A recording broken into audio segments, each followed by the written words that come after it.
आपका धर्म बढ़ जाता है, आपका नैतिक कर्तव्य बढ़ जाता है। और इस्लाम की पवित्र किताब कुरान में लिखा है, जुल्म हुक्मरान के सामने हक बात कहना जिहाद है। आज हम यहां पर अपने हक की बात कहने के लिए आए हैं, अपने अधिकार की बात कहने के लिए आए हैं। व्यवस्था है कि यदि डीडीए कोई जमीन अधिग्रहण करती है तो उसका मुआवजा देती है, कीमत नहीं देती। मुआवजा क्या का दिया जाएगा? कोई प्राकृतिक आपदा अगर आ जाती है, उसमें यदि आपका नुकसान होता है तो उसको मुआवजा बोलते हैं, हमें कीमत नहीं दी गई। उसके बाद एक और कानून है कि यदि डीडीए हमारी जमीन को लेगा तो उसके एवज में कोई अल्टरनेटिव प्लॉट देगा, उसकी भी हमें कोई जरूरत नहीं थी।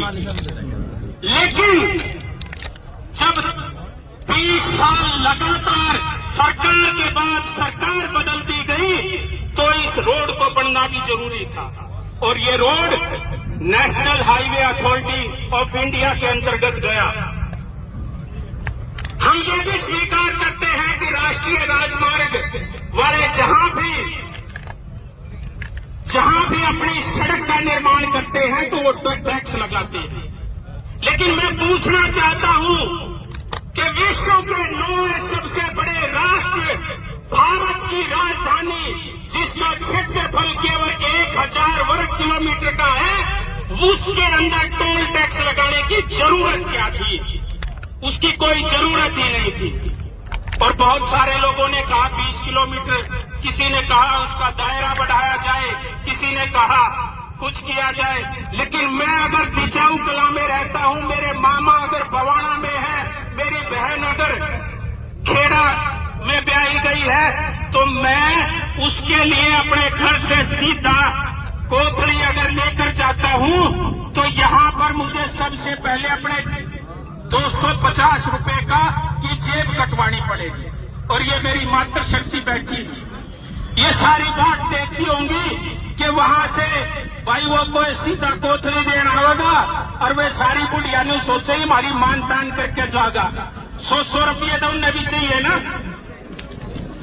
लेकिन ये जनेती पहले बैठे हैं, 250 की गोश्त पहले काटते हैं, खारेट करे देंगे।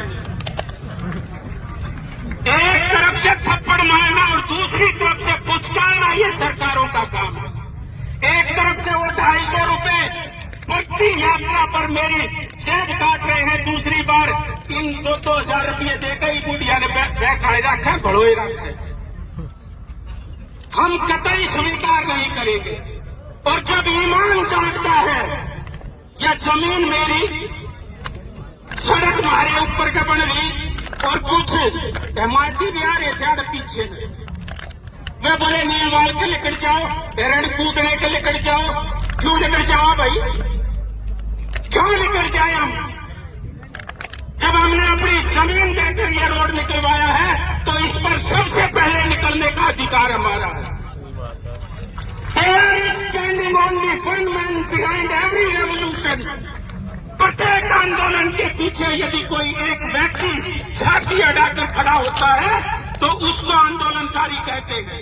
और मैं यहां पर आप सबके बीच में सुखचैन सिंह सबसे पहले ये बात कहता है कि जिस प्रकार साइमन कमीशन के विरोध में लाला लाजपत राय का सिर फोड़ दिया था लाठियां मार मार के, उसका बदला लेने के लिए यदि शहीद भगत सिंह, सुखदेव और राजगुरु ने सबसे पहले सांड्रस को गोली मारकर फांसी पर चढ़ गए थे, तो हम आपको सुरेंद्र जी कभी भी लाला लाजपत राय नहीं बनने देंगे।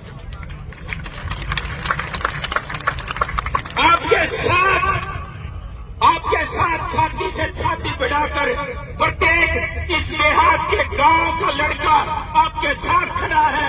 और जब तक ये लड़ाई अपने अंजाम पर नहीं पहुंच जाती, हम यदि आप कहेंगे कि यहाँ 24 घंटे बैठना है तो हम 24 घंटे बैठेंगे। यदि आप ये कहेंगे कि यहाँ पर 7 दिन का अनशन करना है तो ये कना करते चल रहे हैं प्रधान जी। आगे न्योते आवे हैं वो भी बनती रहना है।